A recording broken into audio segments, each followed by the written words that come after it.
그럼 이제 마지막 질문으로 저희가 재산세에 대해서 질문들을 할 텐데 일단은 주택 취득 시 세대 분리를 하면 좋다고 하는데 어떤 장점이 있는지 알 수 있을까요?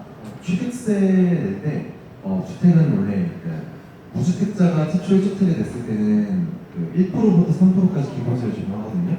2020년도 7월 10일 날 그 유명한 70법칙이 터지면서 네. 2주택자부터는 취득하면서 2주택자가 아니고 8.4% 적용받게 되고 네.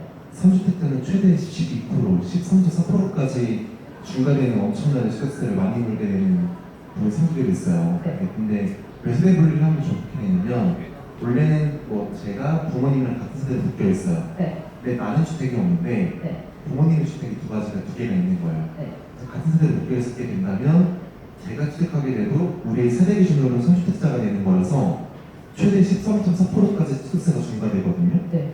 근데 제가 세대 분리를 하고 나서 취득하게 되면 네. 우리 세대는 내가 혼자잖아요. 네. 단독세대고 단독세대 기준으로는 주택수가 없는 무주택자이기 때문에 네. 기본세율을 적용할 수 있는 장점이 있어서 네. 그런 관점에서 즉 취득세를 절감할 수 있는 우리 집에 부모님 명의의 주택이 있다면 네. 그런 내가 분리함으로써 취득세를 절감할 수 있는 그런 장점이 존재한다 이렇게 생각할 수 있겠습니다. 그럼 취득 시 부모님 도움을 받아야 할 때는 어떤 식으로 지원을? 사실 원칙상은 지금 현금증을 받아야죠. 현금증을 받으시면서 신고를 해야 되는데 네. 대한민국 상속및 증여세율이 엄청나게 높기 때문에 네. 그렇게 안 하고 실무상으로는 그 지원받는 금액이 높지 않다면 네. 차용증을 써가지고 밀리는 모양새를 취해서 네. 증여세 실을 조금 피해 나가는 그런 식으로도 좀 많이 진행하고 있는 것 같더라고요. 그럼 보유주택에 있어서 당장 거주를 할 게 아니라 임대하는 게 유리한가요?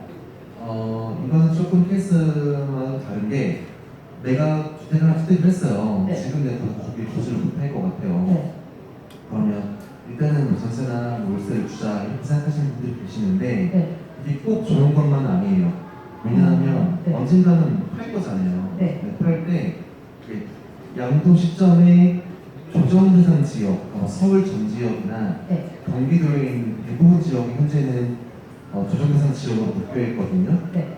그 지역에 묶여 있는 곳이라면 나중에 비과세를 받기 위해서는 2년 보유하고 추가로 2년 거주까지 해야 비과세 혜택이 받을 수 있는 지역들이 있어요. 네. 그러니까 옛날에는 문재인 정권 이전에는 네. 2년 보유만 하고 팔아도 비과세가 됐어요. 네. 지금은 양도 시점 기준으로 조정대상 지역에 있는 분들은 2년 거주까지 해야 돼요. 근데 내가 지금 보유하고 있는 주택이 네. 만약에 조정대상 지역이라면 내가 2년 거주를 안 했을 때에는 네. 나중에 비과세가 안 된단 말이에요. 네. 그렇다면 이게 임대하는 것이 반드시 유리한 것이 아니고 네. 임대하고 나서도 내가 2년씩 거주를 하는 것이 장점들이죠. 안 그러면 세금이 양도세가 너무 많이 낼 수 있는 거니까요. 그럼 양도소득세가 중과되는 대표적 사례가 어떻게 되죠?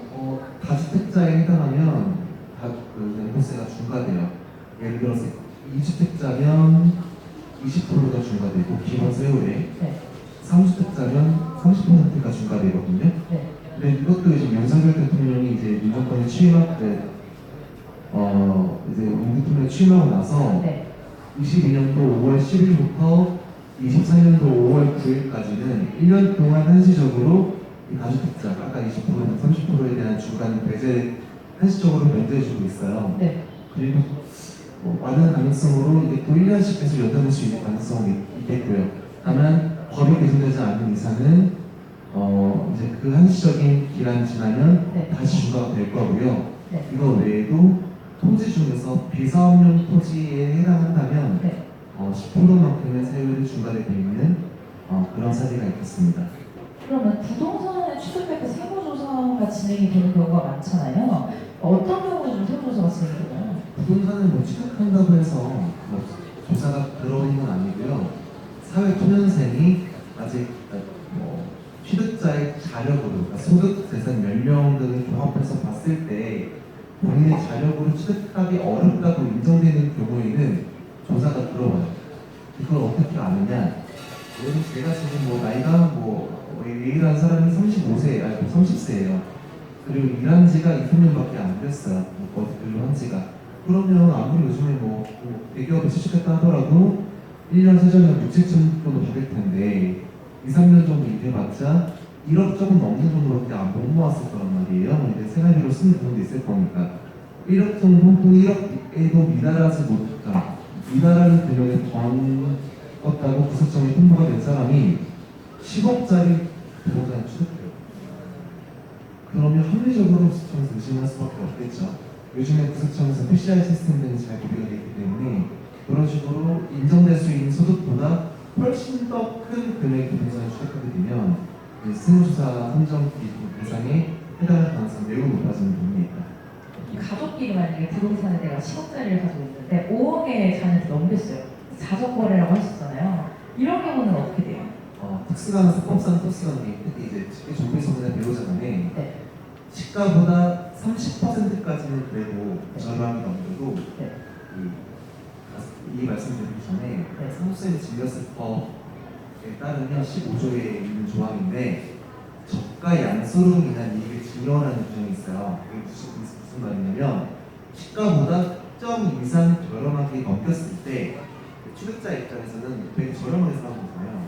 합법상 표현을 저가 양수라고 표현하는데 저가 양수의 행위에 대해서 증여세를 내거든요.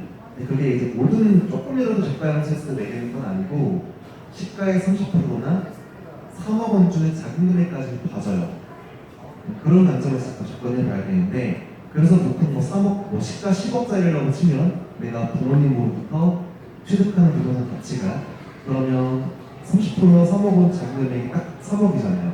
그러니까 7억까지는 내가 적극적으로 매수해도 증여세를 내리진 않아요. 그것보다 초과돼서 5억 정도 매수한다고 말씀드렸잖아요. 그렇게 된다면 2억 원에 대해서는 증여세가 부과될 수 있어서 좀 위험한 행위에 해당하고요. 그래도 8억이나 7억 정도에는 매수해도 증여세는 부과되지 않는 그런 식으로만 진행해 볼 수 있는 형태에 볼 수 있겠죠. 부모님의 부동산의 증여를 받는 게 유리한 건지 아니면 양도의 금전으로 받는 게 유리한 건지 이게 제일 궁금해요, 사실. 부동산으로 받는 게 더 유리하다고 봅니다. 현금증은 일단은 증여세를 중에서 탈루하지 않는 이상은 증여세를 절감시킬 수 있는 이슈가 없고요. 부동산은 부동산 세금을 좀 절감시킬 수 있는 이슈가 있어요. 예를 들어서 감정평가금을 최대한 낮춰가지고 받는다든지 똑같은 시가를 하더라도 10억짜리를 하더라도 10억을 현금으로 받는 경우는 10억 정도의 가치가 있는 부동산 반환을 기다립니다. 증여세가 좀 절감할 수 있는 방법이 좀 있고 또 나아가서 내가 미래 가치가 충만한 부동산이라고 친다면 내가 빨리 증여받은 다음에 계속 유지하고 나서 부동산의 가치가 업됐을 때 팔게 되면 큰 수익을 내가 창출할 수 있다는 것까지 고려한다면 부동산 상태로 증여할 수 있는 것이 좀 더 유리한 부분입니다.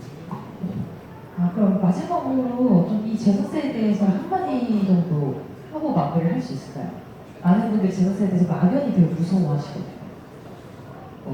부동산 재산세는 일단 좀 불안한 부분이 많아요. 왜 그러냐면 그러니까 양도에 대한 부분을 정리한 소득세법 그리고 재산을 보유하고만 있어도 나오는 재산세 그리고 요즘 종부세, 종합부동산 같은 경우도 많이 무거운데 보유세를 규정한 재산세 또는 종합부동산세법 더 나아가서 이제 이걸 증여할 때 발생할 수 있는 상속세 및 증여세법 같은 게 1년에 몇 번씩이나 바뀌는 굉장히 난해하고 어려운 세법이거든요. 계속 바뀌고 있기 때문에 일반 분들은 어려운 법이 많고 이것 때문에 부동산에 투자하거나 증여받거나 양도할 때 막연한 불안감을 느끼는 것은 일단은 제가 충분히 이해가 됩니다.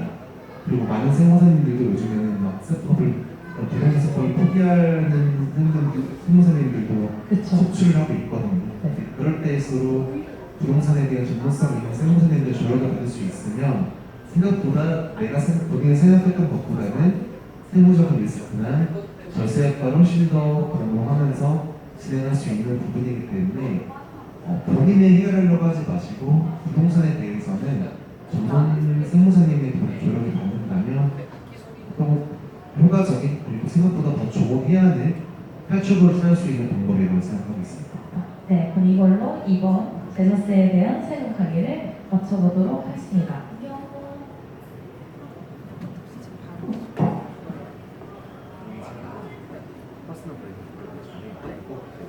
네, 네. 끝났네요. 다시 촬영.